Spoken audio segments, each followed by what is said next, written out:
그 9월 24일 이후에 바로 정신적인 쇼크를 받아서 입원을 했습니다. 그래가지고 지난주에 퇴원한 거로 알고 있고, 본인은 그 사의 의사를 표명했고, 조만간 사의에 대한 사퇴에 대한 토의를 할 예정입니다. 국회 현안 질의 때문에 쇼크를 받았다고요? 뭐 본인이 굉장히 쇼크를 받아가지고 뭐 우울증이 생겼다고 이렇게 이야기하고, 그래서 입원을 했었습니다. 다른 분들은 국회 와서 그런 경우가 없었던데 왜 그분은 그러시죠? 뭐 마음이 상당히 여린 것 같습니다.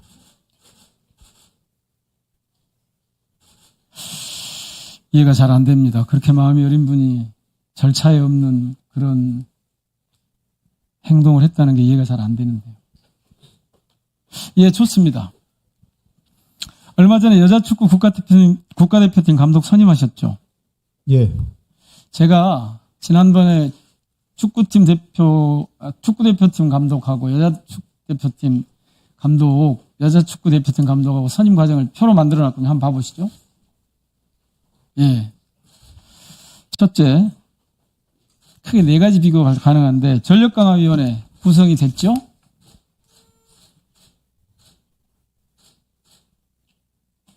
됐죠? 예. 왼쪽이 지금 홍명보 감독, 오른쪽이 신상우 감독. 그러니까 왼쪽이 축구 감독, 오른쪽이 여자축구팀 대표팀 감독 선임 과정이거든요.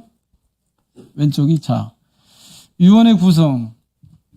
왼쪽은 그러니까 홍명보 감독 때는 위원 5명으로 정족수가 충족되지 않은 상태로 됐고요. 이번에는 위원장도 참석하고 위원 7명이 정족수 충족했습니다. 다르죠?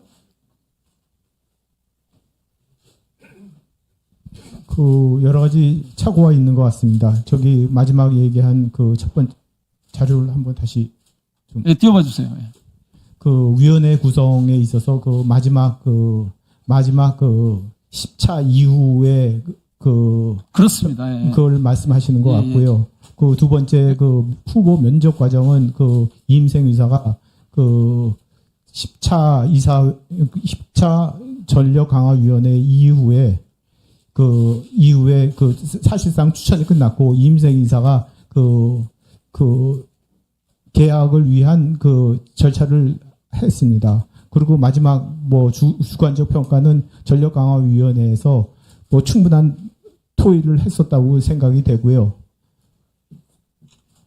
아니, 제가 말씀드리는 건 왼쪽에 홍명보 감독대하고 오른쪽에 신상우 감독대가, 오른쪽에 신상우 감독은 저희들이 현안 질의한 다음에 이루어진 거예요. 국회에서 한 다음에. 예. 아주 정상적으로 진행이 됐잖아요. 그리고 마지막 부분은 그때 국회에서 지적해 주셔가지고 내정 후에 이사회 결의를 하고서 그렇게 진행했었습니다. 회장님, 홍명보 감독을 선임할 때는 할 수 있는데, 그러니까 오른쪽에 지금 그 이후에 한 것처럼 저렇게 제대로 할 수 있는데 안 한 겁니까? 아니면 일부러 안 하신 겁니까? 전략강화위원회가 5개월 동안 계속 해가지고 감독 후보를 제대로 못 찾고 있었습니다. 그래가지고 9월달 A매치를 앞두고서 거의 한 달 반밖에 안 남은 상황에서 회장님, 제가 드리는 말씀은 현안 질의하고 국정감사하니까 감독 선임이 공정하게 오른쪽처럼 제대로 됐어요. 네, 그 전에는 저렇게 엉망이었는데 그걸 제가 말씀드리는 거예요. 아니 그래서 저걸 할 수 있는데 안 하신 건지, 그냥 의도적으로 저렇게 하신 건지. 두 번째 남자 A 대표팀 감독 저거는 조금 본질과 좀 차이가 있다고 생각이 됩니다. 잠깐만요. 그 표 다시 한번 올려주십시오. 왼쪽은 홍명보 감독대, 오른쪽은 신상우 감독대인데 국정감사 현안 질의 이후가 오른쪽, 그 전에 왼쪽에 문제가 있으니까 저희들이 정리하는 것에 잘못된 게 있습니까? 왼쪽 오른쪽 중에 마지막 이사회 의결 요거만 차이 있고 나머지는 다 제대로 절차를 밟았다고 생각을 합니다. 다시 말씀드릴게요. 평가 제대로 하셨다는 거예요? 전력강화위원회에서 10차에 걸쳐서 저기는 체계적으로 정량평가를 했어요. 근데 홍명보 감독 때는 주관적으로 주먹구구식으로 했어요. 서류도 제출 제대로 안 했고, 제가 여쭙는 건 왜 저렇게 현안 질의하고 국정감사하고 나니까 제대로 할 수 있는데 그전에는 안 하셨습니까? 라고 여쭙는 겁니다. 뭐 여러 가지 지적을 받아서 뭐 더 발전적으로 이렇게 진행했다고 생각합니다. 그러니까 그전엔 잘못한 거 맞네요. 뭐 약간의 뭐 완벽하지는 않았다고 이렇게 생각합니다. 예. 자, 다음 그 PPT 한번 보여줘 보세요. 지금 감독의 선임에 대한 궁극적인 책임은 회장이 진다. 아니, 협회의 주요 정책과 결정에 대한 최종 책임은 모두 회장에게 있다. 저렇게 달라진, 그러니까 이전에 잘못된 선택 결정과 제대로 된 결정 사이에서 저희가 궁금한 건 왜 홍명보 감독 때는 절차와 규정을 제대로 지키지 않았습니까? 그래서 어떻게 책임을 지실 겁니까? 라고 여쭙는 거예요. 첫 번째 홍명보 감독 선임하고 그랬을 때는 전력강화위원이 벌써 5개월째 계속되고 있었습니다. 그리고 뭐 계속 공전하고 있었고요.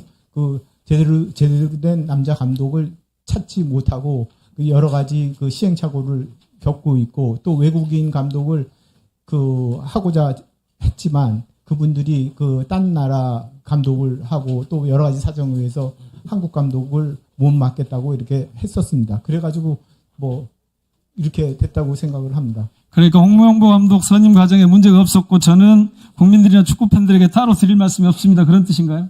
뭐 완벽하지는 않다고 생각합니다. 뭐 여러 가지 뭐 미흡한 점도 있고, 그 과정에서 제가 제일 안타깝게 생각하는 거는 전력강화위원회에서 후보를 정할 때 후보를 다 언론에 유출된 게 상당히 감독 선임에 있어서 상당히 어려움을 겪게 만든 원인 중에 하나라고 생각을 합니다. 다시 여쭙겠습니다. 현안 질의하고 국정감사하니까 감독 선임의 공정성이 회복이 됐습니다. 그전에는 그게 안 됐습니다. 어떻게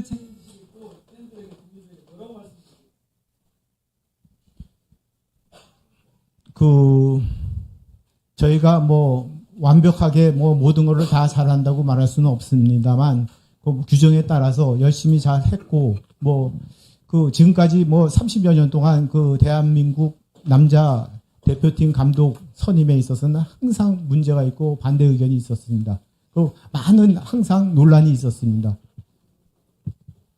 네, 정몽규 회장님, 혹시 이임생 이사님은 언제 쇼크로 입원을 하신 겁니까? 바로 다음날 했었습니다. 국회 문체위 현안 질의 이후에 네, 다음날 바로. 네, 그렇게 했었습니다. 무슨 일로 쇼크를 받으셨나요? 뭐 평생 받아보지 못한 그런 스트레스를 받으셨던 것 같습니다.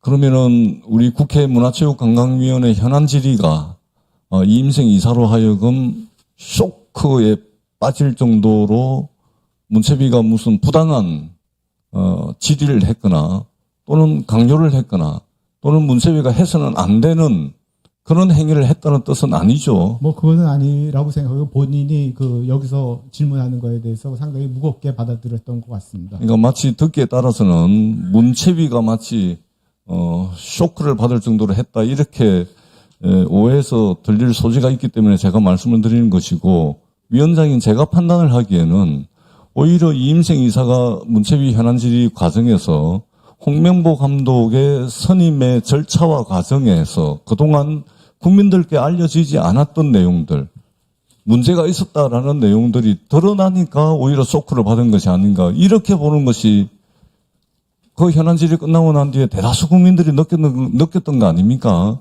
근데 마치 국회 문체위의 현안 질의 때문에 마음이 여린 분이 그 충격으로 쇼크로 병원에 입원했다. 지금 이렇게 오해를 불러일으킬 수 있는 말씀을 우리 회장님께서 하고 계시는 겁니다. 그런 의미 아니죠? 네, 그런 의미는 아닙니다. 뭐 모든 사람이 국회 증언대 쓰게 되면 다 무겁게 받아들이고 부담스러운 것은 사실이라고 생각이 됩니다. 네, 앉아주셔도 되겠습니다. 자, 다음은